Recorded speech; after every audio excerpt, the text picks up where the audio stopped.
After the Tournament of Champions came to an end, the Tucson Aerobatic Shootout became one of the most important RC aerobatic competitions in the world, with the best pilots gathering to compete in IMAC and Freestyle. Today, I'm talking to Bryant Mack, two-time Invitational champion as well as multiple Freestyle podium finisher. In our chat, we do a deep dive on precision aerobatics and IMAC, and Bryant talks about his journey to the top of the aerobatic scene. He shares his process on setting up and adjusting a competition-winning IMAC airplane, and gives us a glimpse on his training mindset.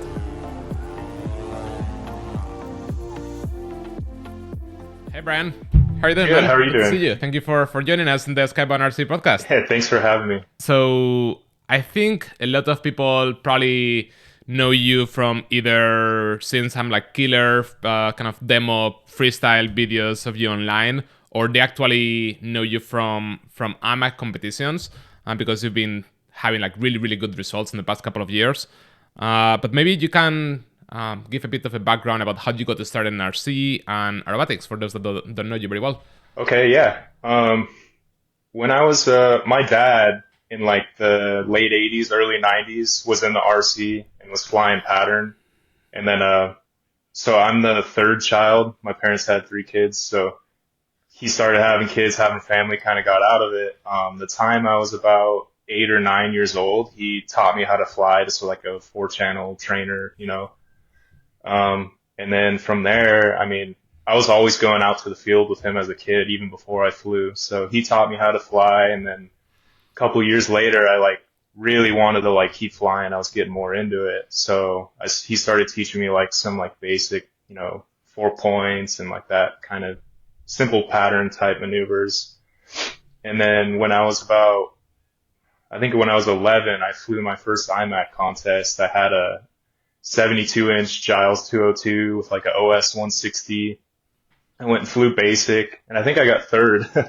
But Nice. that pretty much started it all. I didn't do much for the rest of that year, but the next year, which was 2010, I started flying more of like the local competitions, still with I had a Glow extra, like 70 something inch extra. And I flew the first couple contests of that year, and then we bought a 35% Aeroworks 260. So that was like my first big gas airplane. And I flew Sportsman that year, and I was doing really well. I won the region, and I went to Clover Creek, flew Sportsman at Clover Creek, and ended up winning. And then I actually flew that Aeroworks 35% all the way up through advanced for like the next couple years. And then after that, I flew the shootout with it in 2011. I think I got third in advanced, and I flew freestyle with the same airplane. So we were like switching props between rounds and like pulling the spinner off. It had like a really heavy, like, I don't even know if it was a true turn, but yeah, so Like a big aluminum, yeah. yeah. And then after that, I was gifted actually a Cardin, 118-inch Cardin from a good friend of ours, Steve Nelson. I flew that for about 2 years. Awesome airplane. And then my dad actually built the Dalton that I've been flying. We finished it in 2015, and I flew it in unlimited at the shootout. And that's actually what I've flown since it's been finished. So 2015 to 2022. So Wow. it's had a lot of flights on it, a couple of different setups through it, and it means a lot to me. It's like a really nostalgic, there's a lot to it. It's more than just an airplane for me. So we've kind of been talking about maybe retiring it because it's the best airplane I've ever flown. Like, it's literally perfect, but I don't want to see it like something fail and have it crash. I kind of want to keep it around. So we actually got one of Has a the lot of history already. yeah, yeah, for sure. So I think I'm not quite sure yet what I'll be flying this year, but I have one of the new Cardins from JR, so I'll be putting that together and trying it out. So you mentioned pattern. Your dad was flying pattern when you were a kid, or before having kids, and then you jumped into IMAC. For those people that might not be very familiar with robotic competitions, pattern, IMAC, can you talk a bit about what pattern is and especially what IMAC is? Yeah, so they're kind of similar in terms of you're flying there's, they all have different classes for different difficulties, but you're flying a set of maneuvers that everyone has, and you all get judged on how well you can complete the maneuvers with how precise and everything, the angles, the geometry. IMAX, really it's modeled after the IAC, so like full scale aerobatic competitions. So pattern's gotten a bit crazy where like the designs have gotten really intense, and it's really focused on making them like perfect for what they're trying to do. Or IMAC kind of moved in the direction, like TOC, where it's more scale airplanes, more like the real aerobatic planes, but pretty similar in some ways. Mm-hmm. Yeah, so with both of them, you have these like sequences that you are given, right? You practice and you have to perform this set of like 10, 12 maneuvers as precise as possible, right? And then you are judged based on that precision. And yeah, I think what you said, like pattern seems to be a bit more towards you don't have the limitation of following the full scale planes, both in the design of the plane and in terms of the maneuvers. I think like I know that pattern lately they've been doing a lot of like crazy, a lot of knife edge based maneuvers that a full scale plane you wouldn't see, right? So you don't have that so much in IMAC, and then the IMAC is like usually larger planes. I don't know what the max size of a IMAC is, but usually you would say like a 115 inch or 120 inch at most, right? Yeah, that's pretty common. And I think the other thing I've seen, at least in my experience, that in most IMAC competitions you have also not only the known sequence, but you also have the unknown, right? At like your typical like a local IMAC contest, it's usually Saturday, Sunday, and it usually consists of on Saturday you'll fly 2 known rounds, which is at the beginning of the year they release, say it's like advanced class. They release the advanced sequence. Everyone has them. That's what you practice all year. So everyone knows that. So you'll fly the known round, 2 rounds on Saturday typically, and then Saturday night they'll give all the pilots the unknown sequence. And you're not allowed to practice on a simulator. You're not allowed to go fly. That's the whole point of it, is you're supposed to use the stick plane and visualize what the sequence is going to look like as you fly it. But the whole challenge of it is that you don't get to practice it. So your caller is pretty important when it comes to the unknown, because you have to trust they're going to call the right thing. Especially once you get into the higher classes, it gets tricky to where you have directional rolls and snaps, and say sometimes you'll have a maneuver that you have to, like a Humpty bump, where you're going to go up and you either have to take it out or in, but depending the directions and everything of the rolls and snaps, it's going to change where you end up on your positioning and all that. So it can get pretty complicated, but so typically you would fly an unknown sequence Sunday morning and then finish the contest with one more known round at the end. But it could get hairy for some people. It's pretty interesting, but for me, the unknown aspect of it is what I really enjoyed flying IMAC, where I'm pretty sure FAI pattern has unknowns also, but that's like the very, very top of the top. Yeah, I think my understanding is that most classes in pattern, you don't have the unknown. I think in certain classes you do in certain specific competitions. Like I think like maybe nationals and of course the world champions, everything on the finals they have. But yeah, I think that the typical pattern pilot doesn't deal as much with unknown sequences as the typical IMAC pilot. So I think it's probably one of the big differences. And yeah, I think in my experience many years ago when I was competing in IMAC, I think yeah, the unknown is very interesting because you can have the top 5 pilots or 10 pilots kind of flying very, very good known sequences. Everybody has a chance to practice this for weeks or even months. And then you come to the unknowns, and it's where differences between pilots show up very clearly, right? Any minor mistake brings you way down on the scores, and having that like experience with your plane and understanding how it's going to respond with this type of snap in this type of flying condition, it's going to make all of the difference. Yeah, absolutely. Yeah, that's what I've noticed over the years is you can have a really close contest, like you said, between all of the top five or whatever it is, and it usually comes down to the unknowns. So, I mean, everyone can be flying the knowns really, really well, but if you mess up one or two maneuvers, especially at like the higher level, it that usually is the determining factor. You'll like in an invitational class, you fly 5 rounds of your knowns and 5 rounds of your unknowns. So it's pretty critical there that you need to like nail all your unknowns or you're not like you have no chance basically. In the shootout, are those 5 different unknown programs? Yeah, so and what's interesting in the Wow. invitational class is we don't actually get them till the morning. So like at the pilots meeting that morning, they'll hand you your unknown and you have 2 hours to study it or whatever it ends up being. Oh, yeah, that's challenging, especially because those, yeah, at that level the sequences are pretty hardcore complicated. They're pretty hard to memorize, pretty hard to fly, pretty hard to even call as the caller. Yeah, Um, yeah, I hate calling I can't do it. I like it sounds jumble my difficult. Sounds words difficult up and and stressful. yeah, Yeah, and the last thing you want to do as a caller is like ruin somebody's flight and competition because you made a mistake, not even being the pilot, right? totally. Yeah. So we're talking about the Tucson shootout.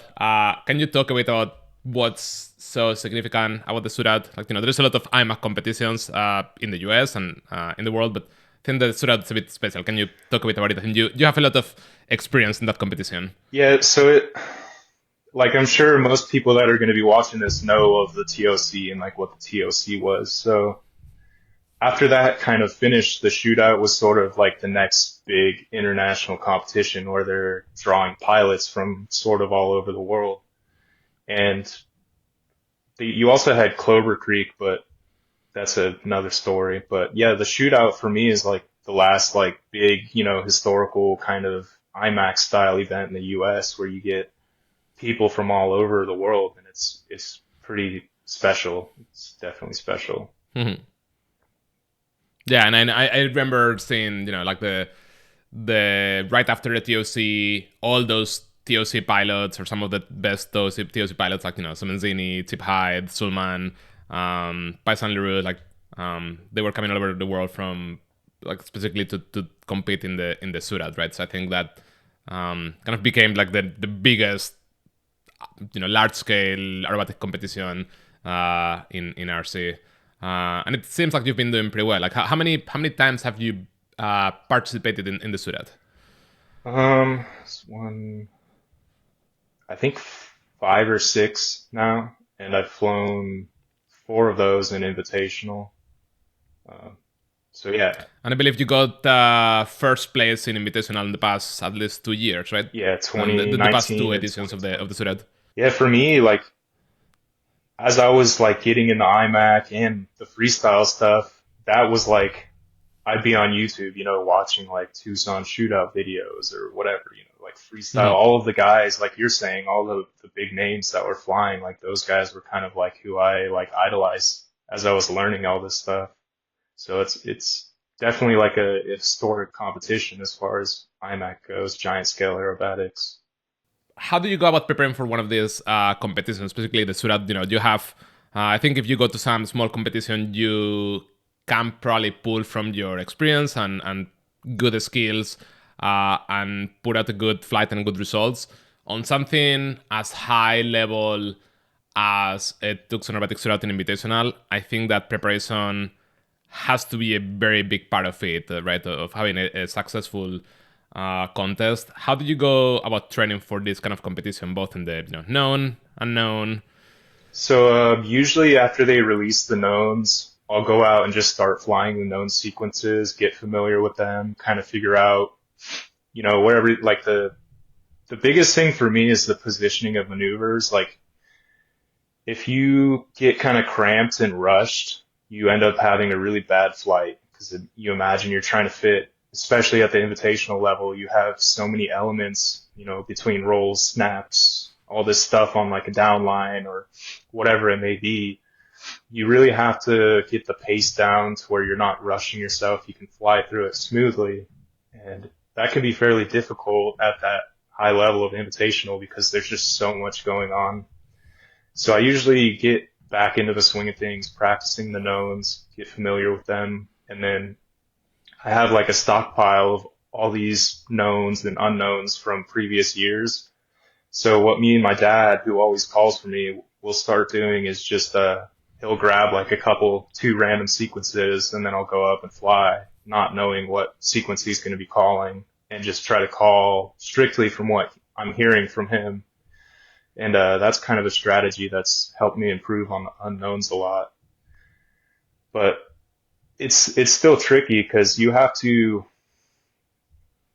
Some people get in a really comfortable of like always snapping a certain way or doing things in a certain way, and sometimes that catches you off guard because you'll have a maneuver with a snap or a set of like point rolls or something in kind of a different position than you're normally used to doing them. So it's good sometimes even to just maybe make up some of your own maneuvers that are a bit crazy, but it'll give you a better idea of how the airplane might react in a different situation. Yeah, it feels like you have to be comfortable and experienced doing a bit of everything, right? So that when an unknown comes to you in a contest, you're just putting together things that you've done before. You don't have to do a lot of experimentation. And still, it's impossible, right? You cannot cover every single thing Yeah. in advance. What are the typical areas where people struggle the most? I'm imagining that snap rows tend to be pretty tricky, right? Because they like dealing with that, the timing and the inertia, and make sure you stop it on the spot. It's tricky in general, and especially when you are doing things with different directions or different positions. Not the same if it's on an up line or the 45-degree down line. Like the type of things make a big difference, right? Yeah, absolutely. So like even just going from like a upline snap to a downline snap, like depending on the plane a little bit, but usually the speed of it is going to be different. Maybe how it stops, how the snap actually stops on like an upline might be a little more mushy versus like when you have more airspeed, it's going to go boom, just stop. But other things too, like you'll have maybe say like a down loop and they'll give you like a 3 of 4 and then opposite like -1 1/4 snap or something. Well, you have to carry enough speed to make the loop nice and smooth, but that's going to make your snap like really aggressive. So that's more what I mean about different positions, like you said, or like a 45 down line. Typically, the airplane wants to fly really slow if you don't add throttle and like force it through the line. So there's different techniques. People probably have different opinions on these kind of things, but a lot of it's just knowing exactly how your airplane's going to react in most situations. In terms of presentation, I know, again, this was 15 years ago when I was doing IMAC. I know that different pilots had different flying styles, and even different judges had different kind of preferences of what they like to see. Like some people like to see the plane a bit closer to you in terms of distance, in terms of altitude. Other pilots might like to put a bit more distance so that they have kind of bigger maneuvers. You have a bit more time to think in between maneuvers or to get ready, especially in unknowns. That could be handy.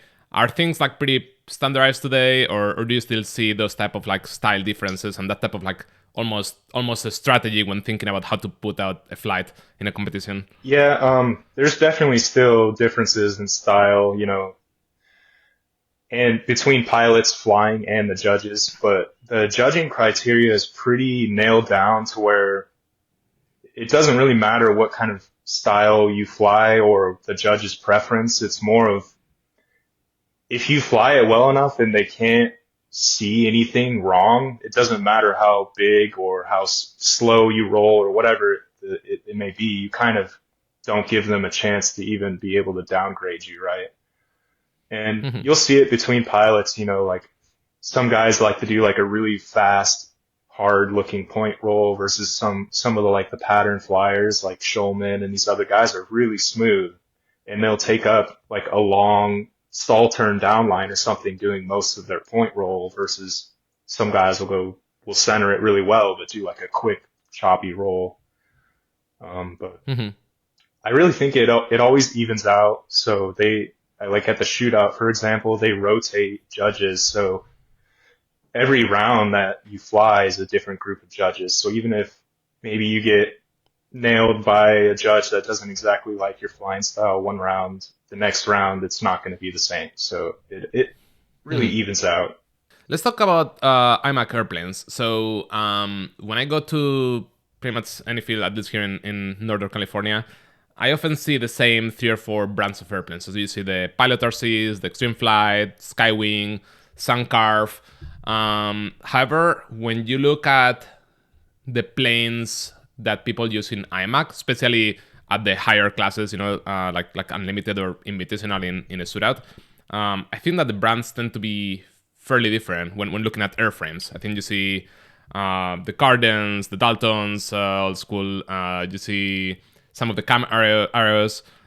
So what's the main difference between the typical, I guess, freestyle demo type airframe and the typical good IMAC airframe?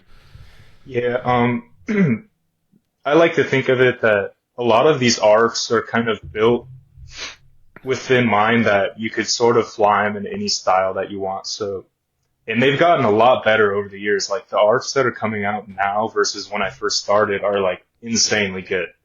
You can put like a 120cc Skywing together and go fly IMAC and do well because they are good airplanes. But the difference between, like an ARF, Extreme Flight, Skywing, CARF, any of these, and like a kit built Camaro or a Dalton or a Carden is that the kit built planes have kind of been tailor made to fly IMAC. Like they're kind of more of a purpose built IMAC airplane. Like the Dalton, for example, is stretched. The fuse is longer. It kind of is more like pattern-esque. It's designed for IMAC where you can get away with flying an ARF, but it's never going to be quite as good. Is kind of why you're seeing that. Um, there is people that have done well and successfully fly, some of the more common ARFs or other brands, but typically to be competitive at a very high level, you sort of need one of these kit built airplanes. Hmm. Yeah, it seems like usually you see them being a bit like, yeah, what you're saying, a bit longer fuselages, right? Surfaces tend to be smaller because you are not aiming to do like any like 3D or extreme aerobatic type things. So I think you can probably get a bit more precision there. What about size? I think nowadays the 120cc airplane is like probably the most popular one in aerobatics. But when you get into IMAC, I think you tend to favor more larger airframes, right? Yeah, so typically like a 3 meter ish, 120-ish inch wingspan around there. Yeah, it's kind of like a formula. Like everyone's gone to basically a DA 200, most of them on like canisters, kit built airplane around that 40% size, just because people that have flown like a 120cc size plane versus a 40% can understand this. I'm sure that even just that little size difference, a lot of the flight characteristics change a lot. So the planes fly with a lot less wing loading. Not to say that like the smaller ones fly heavy, so to say. It's just that it's different, and they have a Mm-hmm. lot more like airspeed braking, drag-ish, if you could say, on like a downline or something, versus the smaller planes usually tend to fly faster. There's a lot of aerodynamic differences, and it, it doesn't really transfer over. Like you could do well with that smaller size, but it's just something about that larger size plane just works a little bit better, flies better Mm-hmm. for IMAC. So the airplane you've been using on the past couple of years, can you talk a bit about what general setup, what equipment you're using in there, and the why behind it? Yeah, so it's a Dalton ML. Uh, I've used a DA200, 3014 prop. I have JTEC QC 120 canisters and linear haul JR servos, JR X bus receivers. that's pretty much what I've been running for years. And that airplane, it hasn't changed a whole lot since 2018-ish. So you're using the 4-cylinder DA200 there, right? Yeah. Yeah. Yeah, it seems like the DA200 is like a pretty popular choice in like unlimited invitational IMAC, right? It seems like people really like that. Yeah, it's a really smooth engine. So like IMAC, you're typically flying a lot, practicing a lot, and they're long flights. Like you're going to be flying probably 12 minutes for most guys in the like higher end classes. It takes a while. So you see like it's the power advantage of the DA200. It makes the most power realistically out of anything out there really. And it's also, it's smooth. It's easier on your servo gear train and all that because when you're flying so much, like you're wearing the servos and stuff out a lot, especially if you have like a DA170, for example, vibrates quite a bit and it makes similar power, almost as much power, but the kind of wear and tear on the airframe and your electronics is harder. So I think that's why you see the 200 so often is it's a really good engine and it makes very linear power, like no matter what exhaust setup you have on it. So you can throttle up nice and smooth. There's no weird transition. It's like very linear. Yeah, so at this high level in these competitions, of course, the equipment you're using is like pretty critical. I think when you have like a lot of pilots with really really good skills, any small advantage you can get because of the airframe, because of the engine, because of the propeller you choose can make a big difference. I imagine that the setup is the other part that also can make a huge difference at this level, right? Can you talk a bit about how you go about kind of setting up your plane in terms of throws, in terms of trimming, in terms of any mixes you might be using, in terms of center of gravity? Like if you're putting a new IMAC plane together for the next shootout, where everything has to be as perfect as possible, how do you approach that process? Yeah, okay. So it's a pretty long process too. Like starting off, like I typically would just made an airplane, get everything like roughly where I think the throws might need to be, the CG, that sort of thing, and then fly it a little bit, maybe move the CG back or forward a touch, see how it feels, and it's more of like a process of trial and error.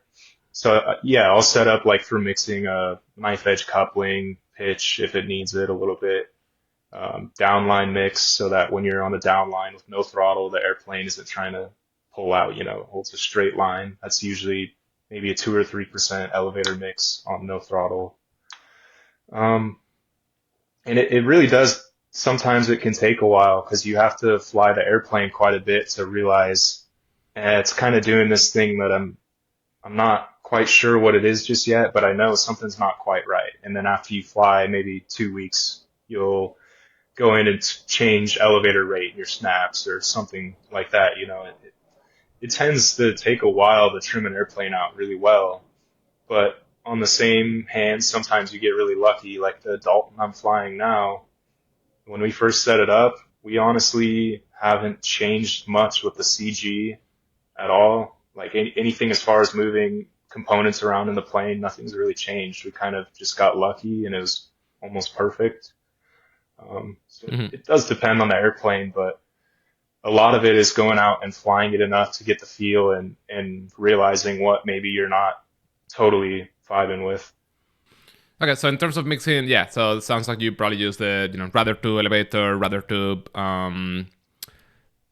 ailerons to make sure that you have minimal coupling, right? I guess that you try to do that at whatever throttle setting and speed is at which you usually do like things like slow rolls and rolling circles and things like that. I usually start for like knife edge mixing. I'll start at a pretty high speed, but not like ripping, not like full throttle, like maybe 3/4-ish throttle, get it really close.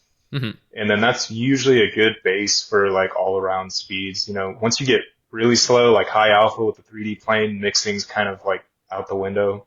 Yeah. But yeah, so once I'll typically do that first, and then the downline mix will be the next thing. But all of this kind of depends on CG too. So every time you make a small change, it might throw some of these other things off. So that's why I'm saying it's a it could be a long process because you can kind of be working in one direction and decide you're going to change things a little bit, and then it kind of throws everything off. So it's a Hmm. process, and the next thing I would go from, like if I'm initially setting up an airplane, would be uh, getting the elevators tied in perfectly together. Like it doesn't always mean that they're going to be perfectly level with each other. Like to get a nice smooth corner and the plane's not coming to the side like this, Hmm. not every plane is perfect. So it doesn't necessarily mean that you're going to need the elevators to be perfectly centered with each other. Sometimes one may need to be up just a touch, or the thrust line could also cause some of that. If you have too much right thrust, the plane's always going to be trying to hunt to the right, so you're going to trim rudder into it, and that can cause it to maybe try and drop a wing as you're pulling into a corner. So Hmm. Do you use any kind of mixes for those type of like full throttle upline?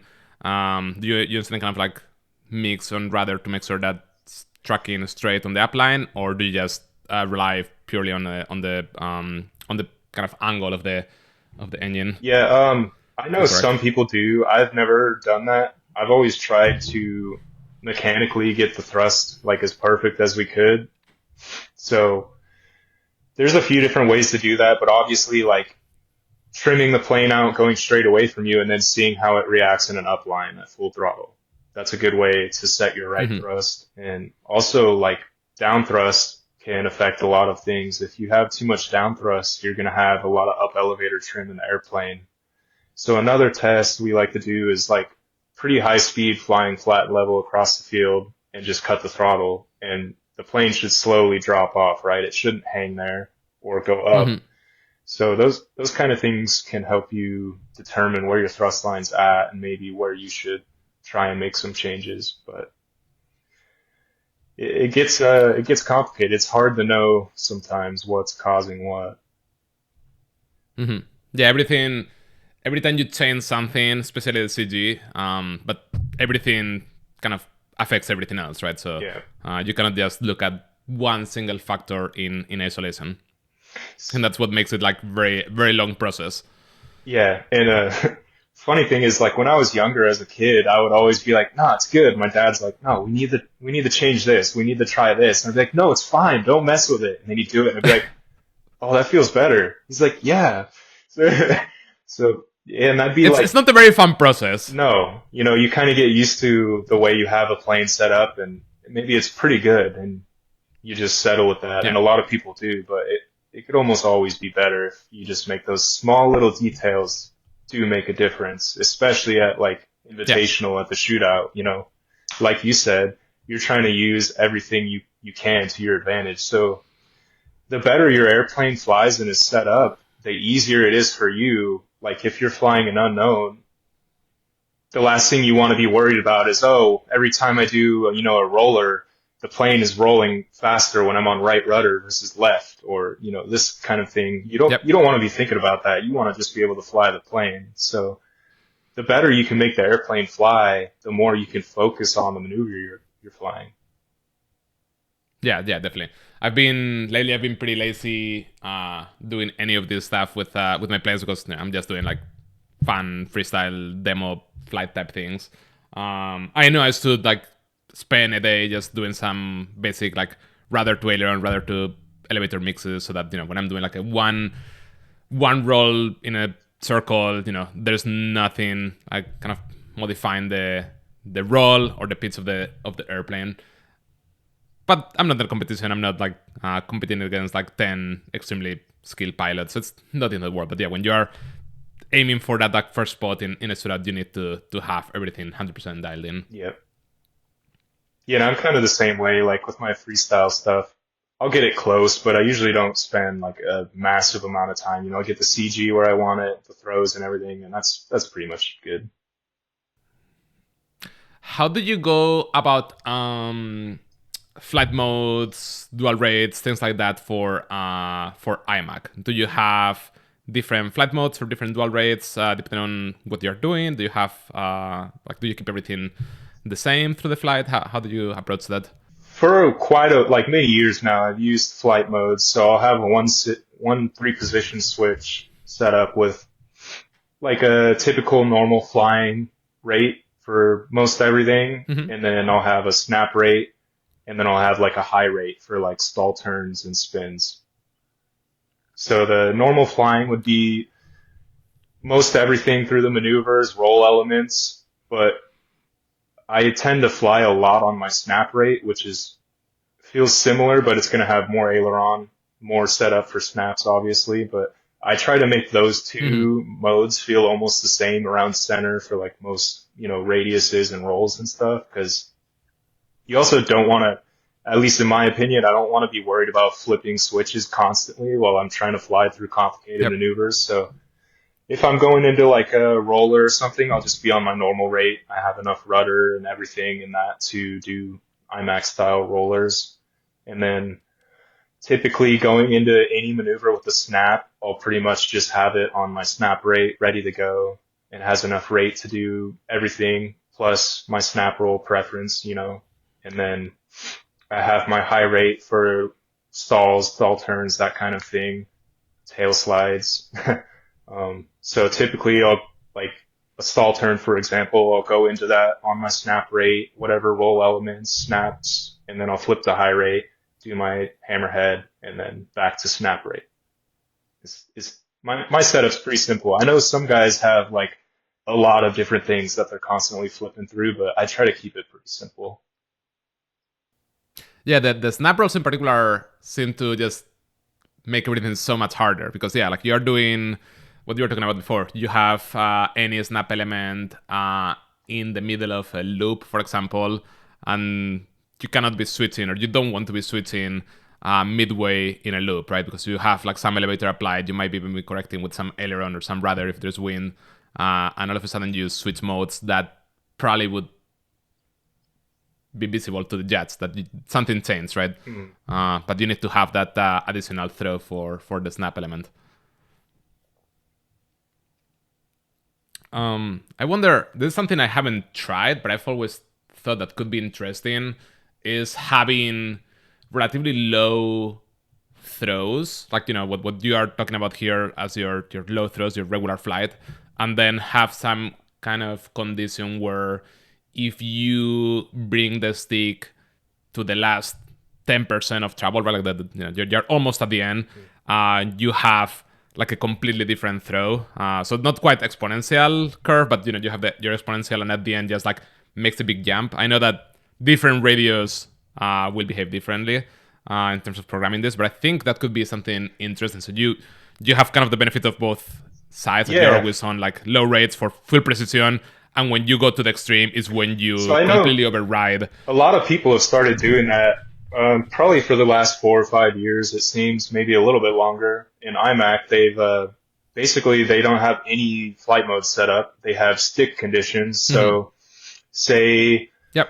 they have their normal feeling rate, like my normal flight mode, and then whenever they get to the point they have a snap, they can set, I have to see 90% elevator or more, 90% aileron or more, and 90% rudder or more, and it'll engage the snap rate. So they can just bury the sticks to the corners, their snap rate comes on, Hmm. everything's good.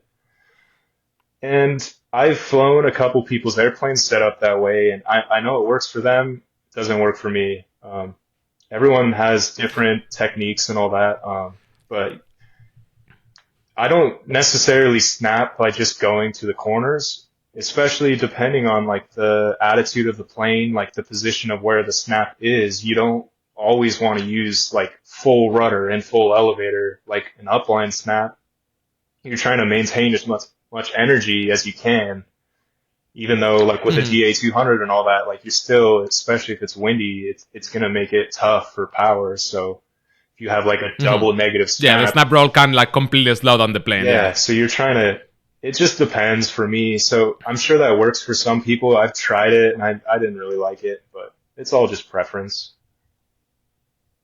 Yeah, it makes sense. I also think that even if potentially could work, it's something that would probably take a good amount of time to get used to Hmm. get used to it. It's not like a very straightforward kind of thing in terms of the feel you get on the sticks.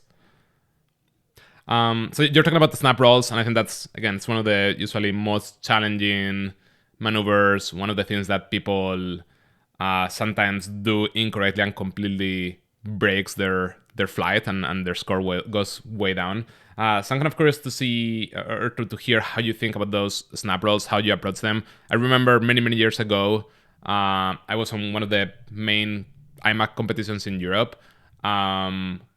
Basically the equivalent to the unlimited nowadays. And me and everybody else had their pretty clear style on how to do snap rolls. And then Gernot Brookman came with a very different style. I think back then most of us were kind of using aileron, rather elevator, more or less simultaneously.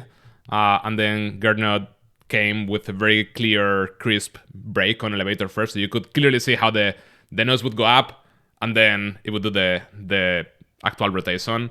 And it was interesting because you could see on the Thursday, the practice day, how everybody was like trying to emulate that. And people slowly change their snap style within the course of a day, which is probably not a very good idea, but we were all looking at the top pilot back then. How did you try? Like, what's your general process for snaps? I know that different, it's not the same if it's a single roll versus a 1.5 versus an upline or downline, but what's your general approach to snap rolls? So generally pretty similar, especially with the plane I've been flying, the Dalton. It does much better if you like aggressively break the nose before you snap. But it's not, you don't have to do it like crazy, right? Like it's almost one motion. Like as that's happening, you're starting the snap. But for me, I try to do that like accentuated even more, especially at the shootout, because they're kind of looking for that. The rules state that the nose break can be simultaneous, but it's better to try to like really. You want to make it obvious. Yeah, you want to kind of overdo it to not even chance getting zeroed on it, right? But it really does make most airplanes snap better. And it's not so much that you're stalling it out. It's just depending on what, like the line you're on too, like a downline snap, typically the plane's going to try to fall from your 45 down by the time you're through the snap. So by breaking the nose like that, you're sort of giving yourself a better chance to stay on the line. And so you kind of break the line with elevator and then you bring it back with rather a bit of the elevator through the turn. Yeah, and especially for like upline snaps as well, the plane isn't really going to try and fly straight after the snap. So I've noticed it kind of helps keep the plane on line for whatever reason. Like you're sort of stalling it, but you're like that initial nose break kind of helps the auto rotation stay more straight. So it's, guys like Gernot, Mark Leesburg, they kind of like were the ones that started doing that. And I guess I see why for me it works. That's kind of how I approach mine. How do you go about the stopping the snap roll, the kind of making sure that you are neutralizing things and the plane doesn't ever rotate and you nail that exit every time? Yeah, it's tough. I don't really have any like special technique. Like I'm just watching the plane and reacting to it. A lot of times you'll see guys will maybe under rotate a snap a bit. Like say you have like a 1.5, when they finish more like 1.25 and then they like roll out of it. They try to like hide it. That's like a clear zero at an IMAC competition, but sometimes it happens.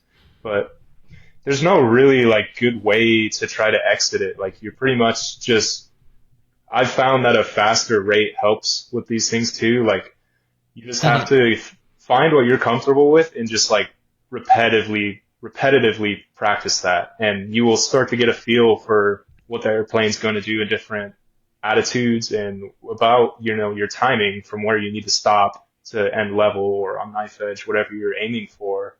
You just have to develop that feel. And it's different with every plane. Yeah. Do you feel like you tend to? I think with especially with ailerons on the exit, I've seen two major approaches. I think probably the most common one is to neutralize elevator rather a little bit earlier than aileron, and then neutralize aileron slightly early, accounting for the bit of inertia the plane will have, right? So you, with a lot of practice, you know that, maybe like 1/8 of a roll before your desired position, then you do the neutral ailerons, and the plane will give you that extra, let's say 1/8 roll rotation. I think that's probably the most common one I've seen. And then you might try to like hide a little bit if it wasn't perfect.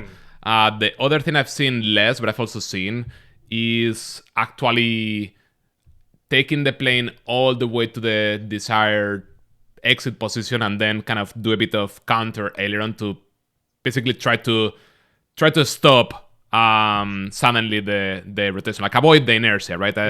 Interestingly, I think one of the guys that does this best from what I've seen has been Ducia, like in a non-IMAC context, obviously, like just doing it in demo flights and freestyle, and I think he's practiced that enough that he's able to do it pretty well. Yeah. But I don't know how common that is in an IMAC competition. So I used to do that.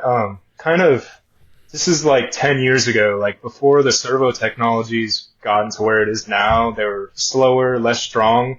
I had developed that same thing, and it was basically because the servos weren't fast enough. So you get to a point where you get comfortable, like, bam, just a little bit of opposite aileron, and you can stop it super crisp, like same as you're saying Jace is doing. But I feel like I've kind of gone away from that on the IMAX stuff because the servos have gotten so good that they're so fast, you almost don't need to. Now, sometimes like with freestyle planes, I'll do it still, and it's just because of more like the setup and just how that smaller size plane flies. But you'll see it from time to time, and it's a good skill to have because if you over-rotate a little bit and you're quick on the stick and you could bang back, maybe they won't catch that, 5-10 degree little change you made right at the end of the snap. So it definitely still happens, but I think it's a little bit less common to see that. When you look at a pilot that is kind of progressing between, let's say, I believe it's advanced, unlimited, and then some competitions like the Surat will have the Invitational, what are the main, like, are you able to more or less like point what are the main differences in skill? Maybe it's mindset, maybe it's like the color skills in the unknowns. Like, what are kind of those differences that you see between a advanced versus unlimited versus an invitational pilot? So advanced is the first class where you get introduced to partial snaps. So you can have anywhere from a half snap to two full snaps, so 1.5, 1 3/4, 3/4 snap, those kind of things.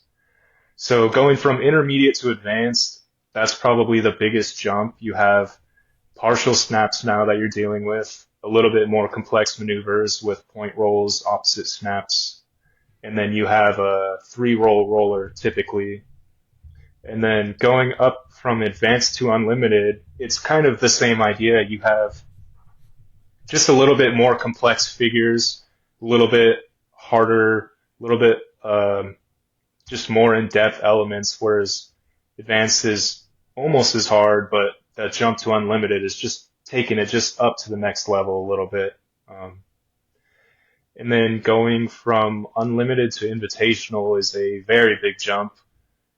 It is a very big jump. It gets a lot more complicated, and there's just so much more going on. Like I was talking about earlier, it's really easy to get rushed and run out of room. Like we're doing like a snap and a half opposite 8-point roll on a downline or something. So the height that you're having to fly all the figures is like way higher. Like you have to fly much bigger, a little bit farther out to even be able to get through the maneuver without it just looking terrible because you run out of space.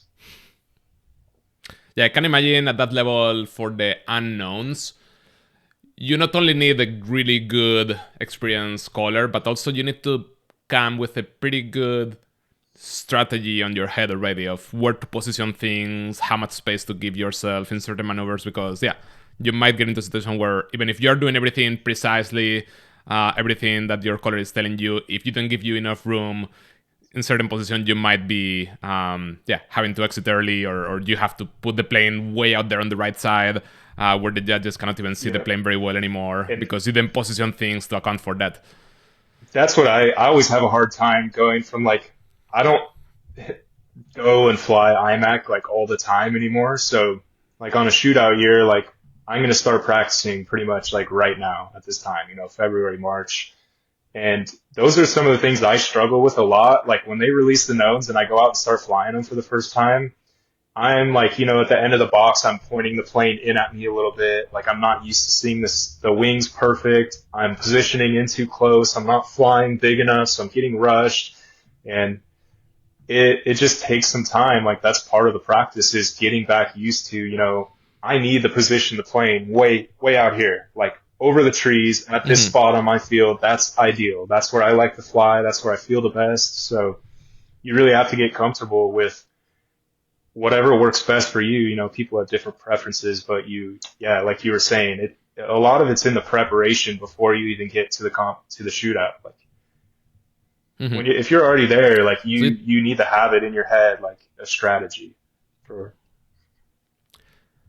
One thing that to me is really impressive with you and just a few other pilots is something you just touched on, and is that I've seen, there's like amazing pattern pilots out there, and that's all they do. That's all they do, and they're really good at it. And they probably have the skills and they have the experience and the training behind it. Then the same goes with IMAC. I think there's some pilots that they are totally focused on the IMAC precision aerobatic side of things, right? The known and unknown. And then there's other pilots like Ducia or maybe Antonio De Souza. I think that they are very focused on the freestyle, and they're amazing freestyle pilots. I think one interesting thing about you is that you have been very successful and you're really good with both the pure IMAC side of things, rather the known and unknown sequences that we are talking about. But you've also been really good with freestyle, and I think that's part of it is challenging just because you cannot be training for both at the same time, right? You are splitting your time between both. But even more, at least in my mind, makes it even harder is that you are doing both at the same time in a competition like the shootout, right? Like it's not that you are going to do a pattern or a IMAC known and unknown competition in March, and then you go to September and you do a freestyle only competition, and you can like kind of focus on one or the other. I think in the Tucson Shootout, you are doing a bit of both back and forth, right? With different planes, different setup. Yeah, like back to completely back. different flying style. Yeah, that to me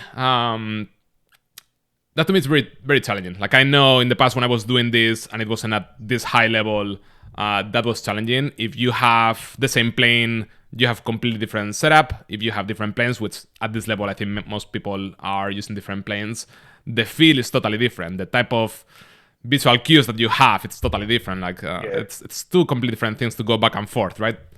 Yeah, and I think a lot of that comes down to like if you fly an airplane enough, it doesn't matter if you go fly a foamy or something. As soon as you come back to your IMAC plane, you're gonna go, oh yeah, I know this thing like the back of my hand. Like it doesn't matter. So there's some of that element, but it still is tough. Like Friday, Saturday, Sunday at the shootout, you're flying an invitational unknown, and then you're going and flying freestyle, and then you're flying an invitational known, and then you're going and flying freestyle. So it gets chaotic as far as the time frame. Like you don't have a lot of time in between, as well as you're switching between different airplanes, different feeling stuff. But for me, I've always felt that IMAC has made me a better freestyle pilot, and that freestyle has also made me a better IMAC pilot. As far as the precision side of the IMAC stuff, if you're doing like a maneuver and you're like hitting every point, you're square with the field, you have like nice looking angles on it, it's always going to look better versus if you're not, right? And the freestyle is with all the rolling, stuff and tumbles and all that. I feel like that's kind of helped with IMAC as far as snaps, like going each direction and left or right and, positive, negative. It doesn't really matter to me so much anymore because I'm so used to just doing whatever, going back and forth, rolling both directions, that kind of thing. Versus some people get kind of stuck in their ways of I always want to snap this way or I always want to roll this way, where you don't really have that choice anymore once you get to a high level of IMAC. So I feel like it's important for you to do both, at least in some aspect. You know, even if you don't compete in IMAC, it's not a bad idea for you to just go out and try flying the sequence a little bit. And if you have someone at your field that does, just be like, hey, give me some pointers on like what I could do better with this and this. And that's going to make that's going to make anyone a better pilot, you know? So that's always kind of been my take on it. 100% agree. I'm one of those people that definitely enjoys more both watching and flying freestyle rather than IMAC. But I 100% agree that having at least some experience, some practice, could be experience in competition, ideally, but it also could even be just you at home, just trying to fly a good IMAC routine. It's huge in terms of making you a better pilot, even for freestyle. I think, especially nowadays, very common to see some pilots that can be pretty good at certain freestyle maneuvers in isolation, but you can tell that they don't have the full control of the plane at all times. They don't like make the plane go in the direction they want. They don't make things parallel to the runway or perpendicular to the runway. Things are just the way they come out each time, and each time is different. When you see good freestyle, there is not only aggressive, but it's also precise in the entries, in the exits, in the direction, in the positioning. I feel like it's very common to see that better in pilots that have some amount of like IMAC or pattern experience, because their brains, like, that's the way it works now with aerobatics, right? That things have to be on the right position with the right orientation and with maximum precision. It's not just being as aggressive as possible. Yeah, for sure. And I'm kind of like you, where I've always enjoyed the freestyle stuff. Like, that's always what's like really excited me about like giant scale aerobatics. But I'd be out practicing as a kid, and I get like halfway through a sequence and mess something up and be like, and then I just like start flying freestyle, like get some of that frustration out, and then I'd be like good, and like, all right, let's start over, go back into it. And like, I feel like it's good to have a balance between both, even if you're not interested in the IMAC. It is good to do some precision flying. Yeah, no, it definitely makes you a better pilot, and it's extremely challenging. So right now the shootout is still the top, probably the biggest IMAC competition in the world, probably, definitely in the US. Do you wish that there was more competitions that are combining both? Like, we've had, the TOC originally was a single competition where freestyle is part of it. I think it was probably the smallest part in the score, but it still was an important part of the competition. I believe a few years ago there was what was the name? The Invitational. Yeah. I think it wasn't where they do the Clover Creek.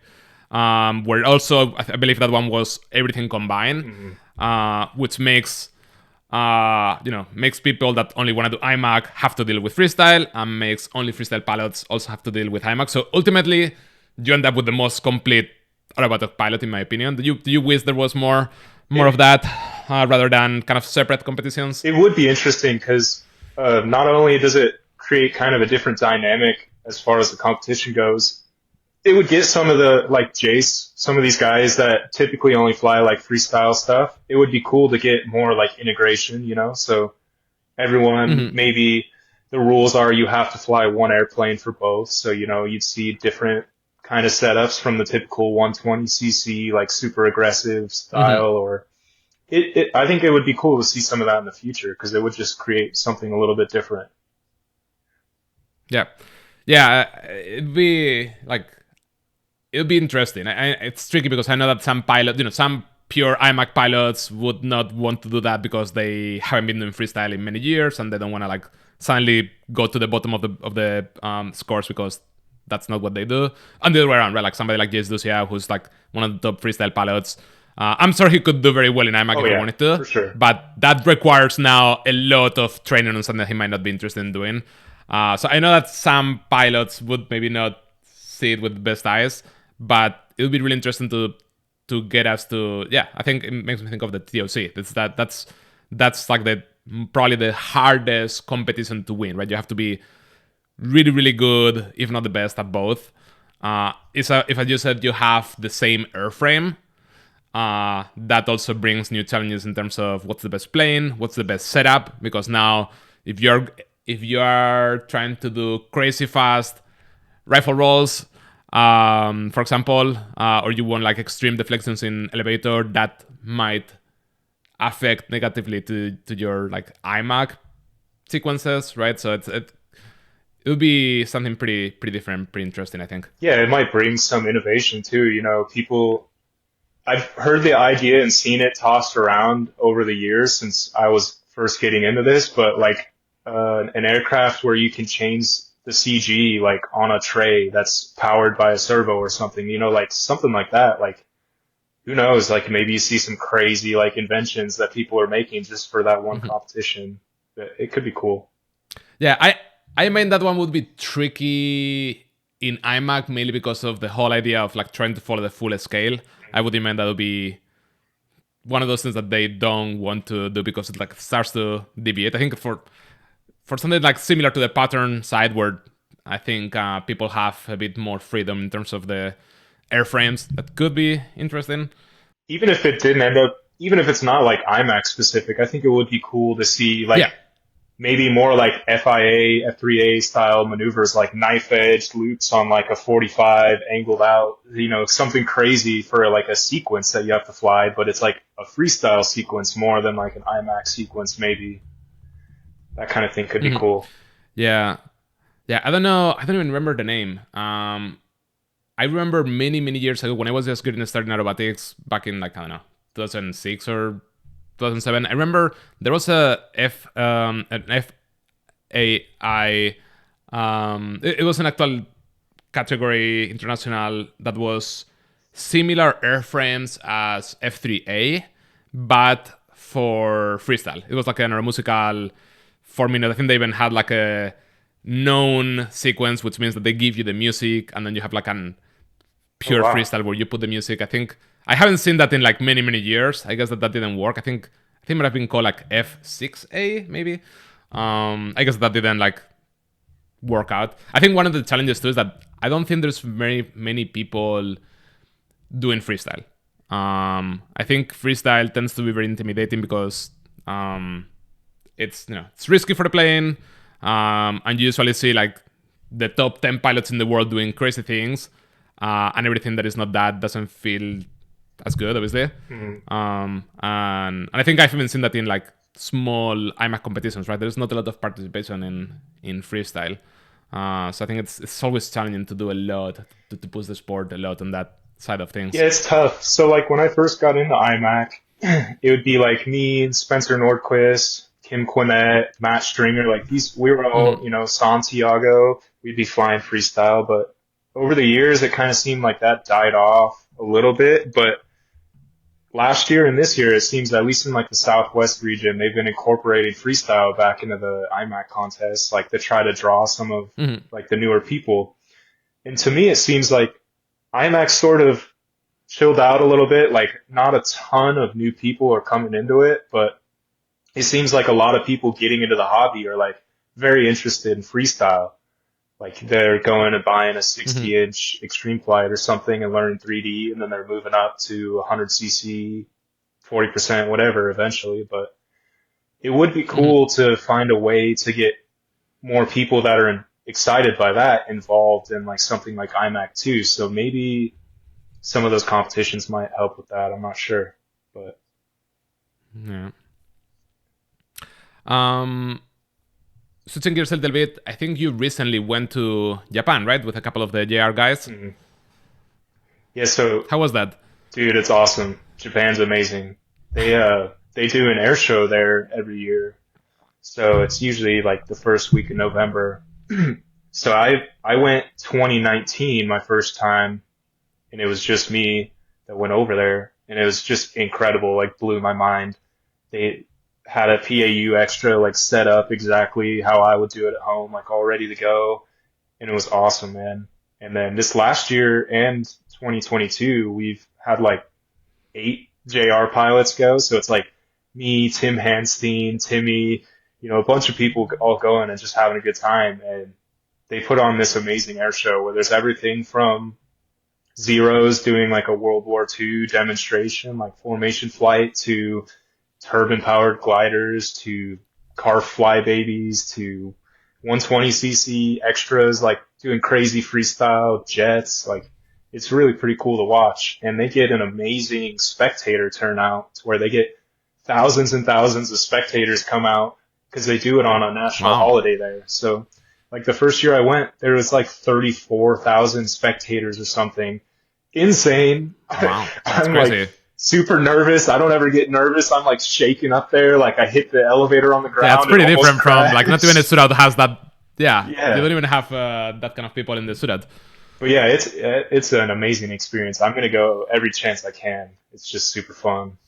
Who who organizes that? Like I always see that, or in the past I've seen that from JR, but is JR organizing, or that's like somebody else So and in JR the just brings a couple of pilots? past, Tomohisa, who owns JR, was involved but wasn't running it. This last year when we went over there, it was his first year that he like completely took it over and was running the whole thing. So he was planned all of it with the city, and did all the advertising, all the logistics of putting that event together, and it went really well. So he's actually the one that's running that now. That's really cool. Yeah, I don't know. I don't have a good idea of how big RC airplanes are in Japan. I know that a lot of brands come from there, so there has to be some It's following, pretty but I don't know how massive. popular. Yeah, they have a pretty big base of RC anything, and over in Japan's pretty popular, especially flying. Any fun plans for this year? Yeah, it's a pretty busy year. I'm doing a full-scale air show in a few months over in Northern California, and I think I'm supposed to fly like this guy's big pits with like a six-cylinder gas engine, like 50% scale or something. But it's supposed to be pretty cool because I guess we're gonna be flying like in between the full-scale acts, like right off the main runway. Like What air show is this?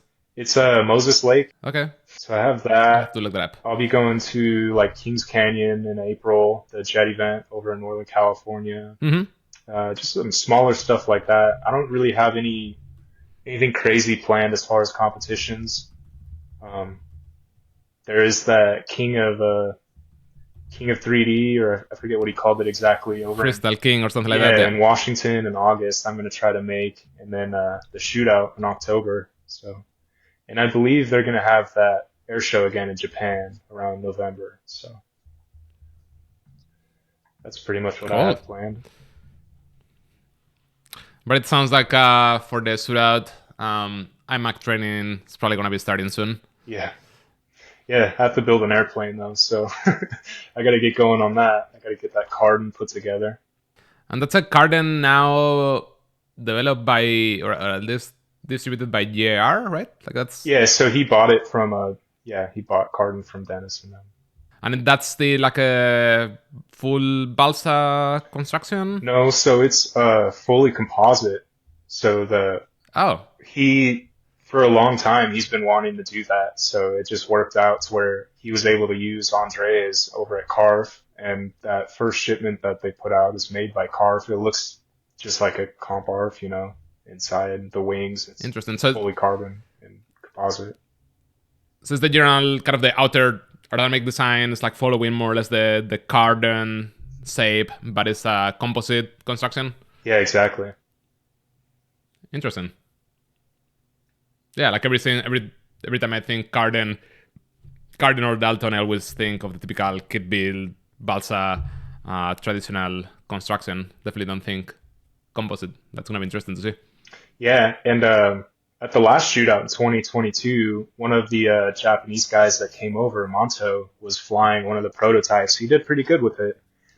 And we had like after the competition, we had like a group of like 20 people up there, and we're just like handing the transmitter off, like, all right, you get a couple minutes. All right, feel it out, feel it out. And we were getting a lot of good feedback on it. It flies really well, so I'm sure you'll see more of those Not around. very common composite airframes in IMAC though, right? It is pretty common. Yeah. It is. Yeah. Carve. Yeah, mostly carf. You'll see some krills too. Yeah, I think I've seen Spencer with like a big carve. Um, Yeah. well, I think this was awesome. Thank you so much for taking time for this. I think, yeah, for people into robotics and especially IMAC, there is a lot of good info. Do you have any like final words of advice for people either interested in getting into IMAC or people that are doing IMAC and just want to keep progressing? I would say join the Facebook forums. If you don't have anyone out at like your local field and you're kind of interested, like get on the forums. There's a lot of people that are very, very knowledgeable at this that are like super willing to help anyone and they love to see anyone new get into this. So even if you have a smaller plane, you don't, whatever, they like to see more people get into this. And I think it's good for anyone who maybe is slightly interested just to try it. And if you have someone at your local field that is knowledgeable or is already flying IMAC, that's even better because they can help you. It's good to have someone that can watch your flying and kind of critique it, give you some pointers. But definitely, even if it doesn't end up being like you're going and actually flying competitions, just fly the sequence a little bit and read through and understand what the arrestee means so you know that you're flying the maneuvers right. But yeah, it's definitely it would help, and who knows, you might end up enjoying it, and it's you never know. I would say just to try it for sure. Is there any particular? It doesn't really matter what airplane you have either. Like I flew a 100cc through almost unlimited. Like it really doesn't matter. Most planes can fly any of these maneuvers. It's just the level. Like once you get to the higher level, the kit builds are a little bit better, but it really doesn't matter that much. Yeah, until you get to unlimited or so, the limitation is going to be much more on the pilot than on the plane. Hmm.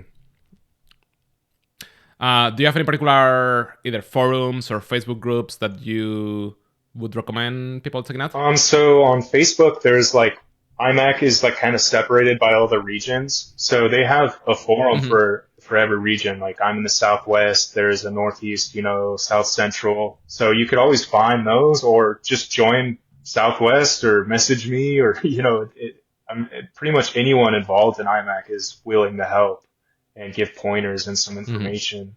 They like to see more people get into it. So Cool. Awesome. Well, thank you so much, Ryan. yeah, thanks It for was fun having chatting me. with you. Appreciate All it. right. See you later. Take care, man.